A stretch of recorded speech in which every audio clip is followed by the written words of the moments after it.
Kia ora, good evening. A 3-week-old baby is in a critical condition, having suffered life-threatening injuries in an incident in Invercargill. A criminal investigation has been launched into the incident at a Princess Street house. Emergency services were called at 5:30 this morning and the baby was taken to Southland Hospital with life-threatening injuries. Police say they're unable to comment on the nature or cause of the baby's injuries. A forensic examination of the scene will take place over the next few days. Police are speaking to the child's parents about the incident. The baby was expected to be transferred to Starship Hospital this afternoon. Critical condition, and the baby is being transferred through to Starship Hospital in Auckland. Who called the police in this incident? One of the occupants at the address, one of the parents of the child.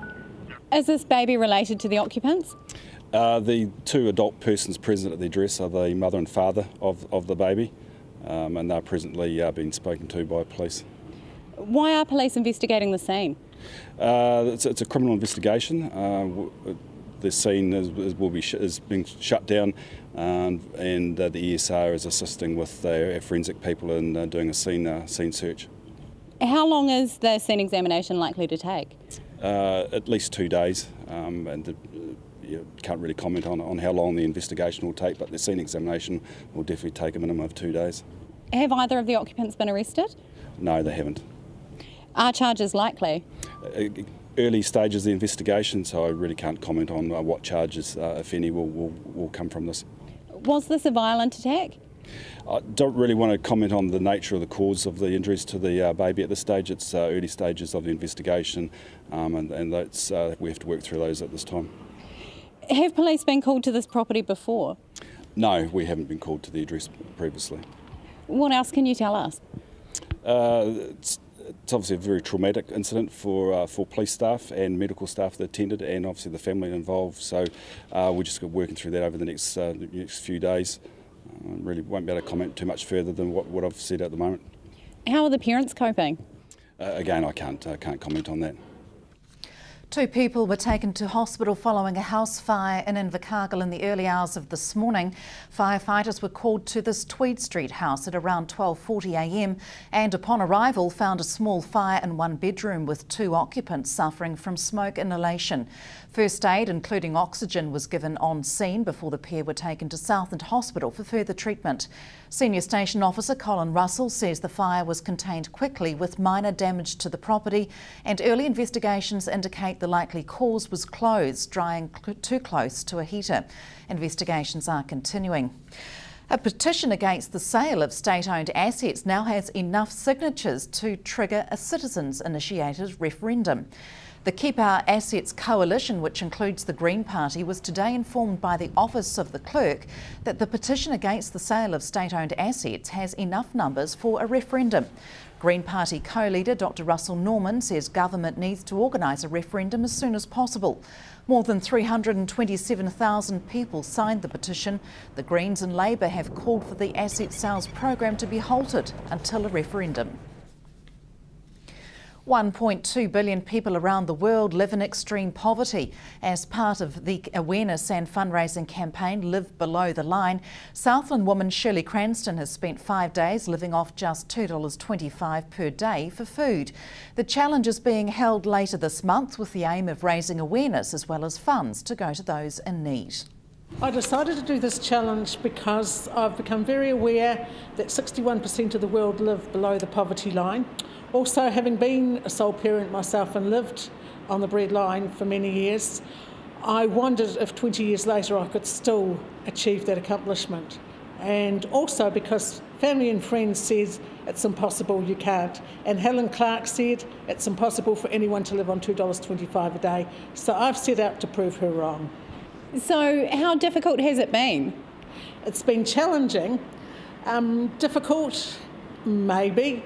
Difficult in the fact that I really missed a lovely steak and cheese pie, which would equate to 1.5 days worth of food. Difficult in that I've missed my wonderful rump steak on a Sunday.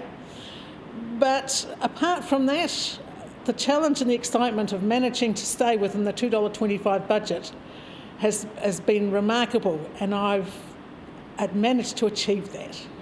Are you hoping to raise awareness by taking part in this? Absolutely. I think in New Zealand we've become a very affluent society, and we've become a society that looks at instant everything, and that's instant meals, instant takeaways, and we've forgotten the basics of budgeting and going back to living within our means to a certain extent. Now, having done this, do you have more empathy now for those who do live below that poverty line? Absolutely. I take my hat off to each and every one of them, and I think they deserve every bit of respect that society can offer them, because it isn't easy. Being on your own and raising a family is hard, but being on your own and raising a family and having to budget and having to cut your cloth within your means is extremely difficult. Stay with us. Still to come, many Southlanders have a survival kit at the ready, but what about business survival tactics after an emergency?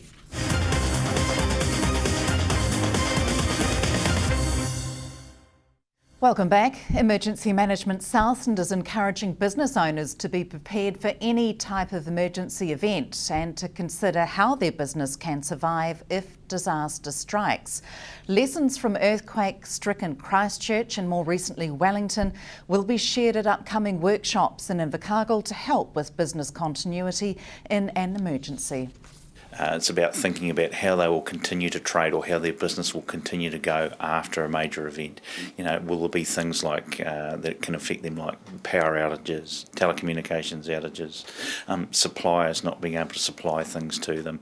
How are their customers going to get to them and get the goods that they supply or deal with? Are their suppliers able to supply what they require to actually give a finished product to their customers? So it's a lot of things that come into business continuity planning.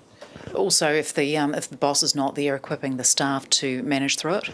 Yeah, that's a major one. There needs to be some succession planning. If the boss is away on business, wherever it might be around the country, can the rest of the staff pick up and continue?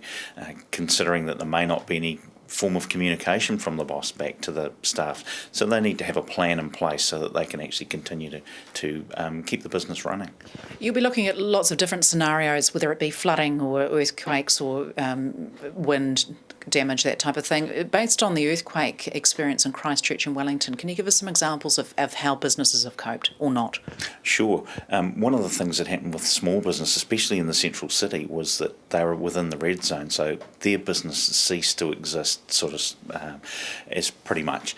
So there was looking at how they were going to continue to pay their employees. Could they continue to employ them when their business wasn't actually running? Could they set their business up somewhere else and actually get going again? Did they have the data they required from their business to continue? So did they have data sources that weren't stuck in the business in the red zone so that they could carry on? Their credit line, getting in touch with banks, those sort of things, just to make sure that that business keeps going. And in Wellington, the same types of things happened, even though it wasn't as bad? Exactly. And Wellington CBD was shut down until businesses and buildings were inspected, and then businesses could carry on again. And of course, if you've promised to get goods out on a certain day or a certain time, those sort of things can really affect your business. So, it's about succession planning and carrying on through an emergency. What would your biggest concerns be for businesses in Southland and Invercargill? Probably our isolation or such, and what can the suppliers from around the country do for us? How can they get the goods to us, and how can we get goods back to the customer if we're exporting or sending stuff around the rest of the country? Malaysian Independence Day was celebrated by a number of Malaysian nationals and ex-Malayan veterans in Invercargill at the weekend. Around 50 people joined in the third celebration at Invercargill Cenotaph on Saturday to mark 56 years of Malaysian Independence Day. Undeclared conflict between Malaysia and Indonesia existed due to Indonesia opposing the creation of Malaysia, which was finally formed in 1963. Troops from New Zealand, Australia and Britain supported Malaysia's cause and fought in an undeclared war for 4 years from 1962 to 66. Vice President of the Malayan Vets Association of Invercargill, Bruce Henderson, said he was pleased with the turnout, which has grown each year. Dozens of emergency service staff descended on the Riverton Fire Station at the weekend. The first ever combined emergency services day was held in Riverton on Saturday, with fire, police, St John and Coast Guard taking part. Among activities, a kitchen fire demonstration, videos, blood pressure checks and the Coast Guard boat. Around 80 people attended the event, a better turnout than expected. Riverton Fire Brigade Deputy Chief Alan Eastwood says the recent fire at the Aparima Tavern meant holding the open day was timely. I think most of the community were aware of just the total destruction and you know, they saw it burning because it went for so long, and then they saw the aftermath, so they get a physical idea of, you know, what a fire can do, how devastating it can be. But also probably the one thing that comes to mind for me was the fact that on the day that people might have mistakenly thought they were burning rubbish at the rear of the building, and as it turns out that wasn't the case. So yeah, we've already made mention of that, that if you see smoke near a building, you know, please look into it a little bit further, and just in case it's not something so simple. Yeah. It's hoped the open day will attract more volunteers, which is a challenge for the fire brigade. Generally we'll find historically anyway that after a big burn we'll have a number of people inquiring, and so we thought, you know, like strike while the iron's hot, but also flows on to the other services as well. You know, they'll be looking for volunteers, you know, on an ongoing basis. So it's for them as well, not just for the fire brigade. But yeah, definitely that's part of it, the awareness side of it. But also it's an ongoing job for us to keep the volunteers coming in. So yeah, absolutely. It's also hoped the event will improve awareness. Across the board for all the services, you know, just little things that people might perhaps forget about from time to time, just a good chance to, you know, come in and ask a few questions. And you know what excuse me, what I might take for granted is what somebody would know. It's not always the case. So it's just been able to get some of those little simple things across to people, and an ideal opportunity, you know, where they can come and ask those questions. And yeah, it's like no pressure, and so yeah, it's absolutely awareness is the key thing for the community.